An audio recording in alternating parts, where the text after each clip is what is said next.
Welcome to Seeking God. I have spent my life seeking answers to many questions regarding God. Where do I find God? Is Jesus the only way? Why do people feel one religion is better than the other?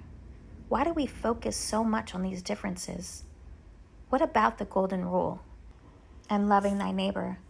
In my attempt to gain more clarity, I sat down with Dr. Maisha Hazzard and I asked her these questions. In this episode, I ask about the golden rule. I think one of the biggest challenges in our world right now is that you have a lot of people who believe there's not enough for everyone.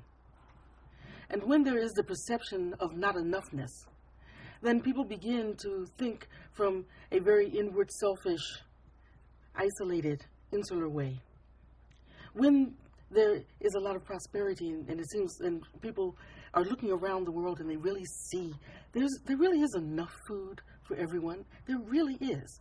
Yes, there are people who are starving in various places in the world, but it's not because there's not enough food. It's about the distribution. It's about the sharing. And there are people who are hoarding. People who hoard have an idea either that there's not enough for everyone to have it, and so they're trying to make sure they get theirs, or they believe that some price needs to be paid for food, for shelter, for clothing, for the good things in life. And if you don't have what it takes to pay for it, then tough tuba, you're out of luck. If we look at the way this planet is really made, we look at creation, it's clear to me that there are no fences that were really part of the original plan. The fences that are built that say this land is mine and you can't walk on it are set up by human design, out of human misguided consciousness, really, in a lot of ways. When you're flying over planet Earth, when you're going from one place to another, you don't see borders that say United States of America, Mexico, Canada. You know, the names aren't kind of stamped on there from creation, right? But those are human made-up things. And a lot of the problem of living the golden rule comes from the misperceptions that people have about what is available to us and whether there's enough to share, whether I have to fight for mine, and so I'm going to make sure that my family gets it. And if everybody else starves to death, well, too bad. We're here. And it's difficult to think in terms of really doing unto others as you would have them do unto you if you're living from that defensive place. You're living from that place of thinking that you got to fight for everything, that life is a struggle, that there really isn't enough. If you're going to get what it is that you want out of life, you have to make sure that you fight for it and protect yours and keep somebody else from stealing it.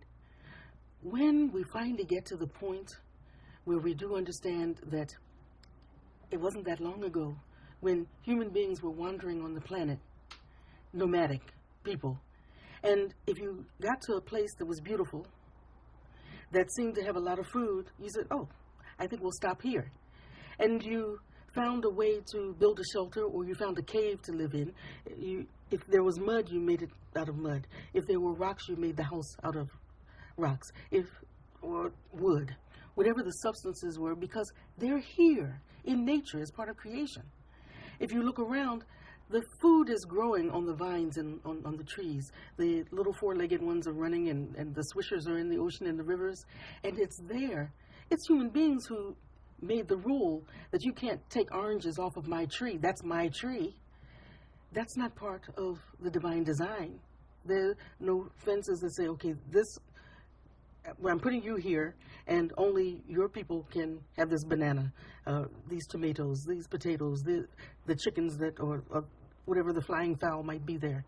So essentially, to me, what has to be healed is the perception that there's not enough.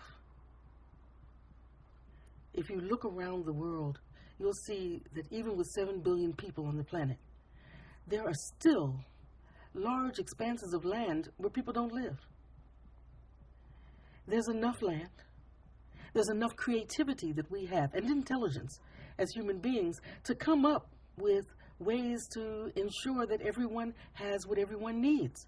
It only takes the creativity and the intelligence activated and directed towards solution.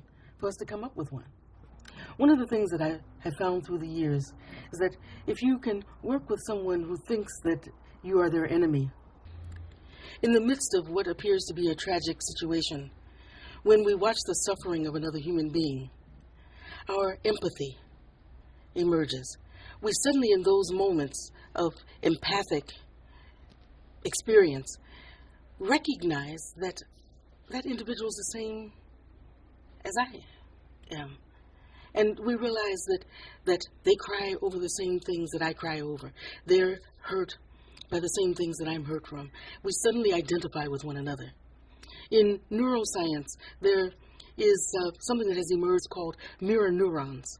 And with the mirror neurons, what they've discovered is that we learn things from one another easily because we have these mirror neurons that allow us to identify with somebody else. So if you're watching a basketball game and you're really into the game and you have favorite players, if your favorite player falls and gets hurt, it's like it happened to you. It's like, ouch.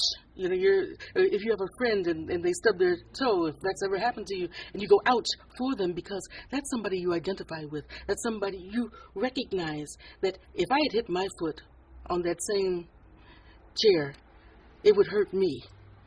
In those moments when things happen, that empathic response, perhaps caused by the mirror neurons, perhaps simply because it connects us with our own vulnerability as humans, our own mortality, that we identify with them and we want to help them. We claim them as our own in those moments. It's when those moments disappear and we go back to normal life, we go back to our isolated pits, our home ground, and we get caught up in the things that are surrounding us and our own survival, and we forget. To me, every spiritual practice, every religious tradition or spiritual tradition has at the core the idea that we get to look around and see that we are the same, to see that we cry over the same things, we are saddened by the same things, we laugh at many of the same things.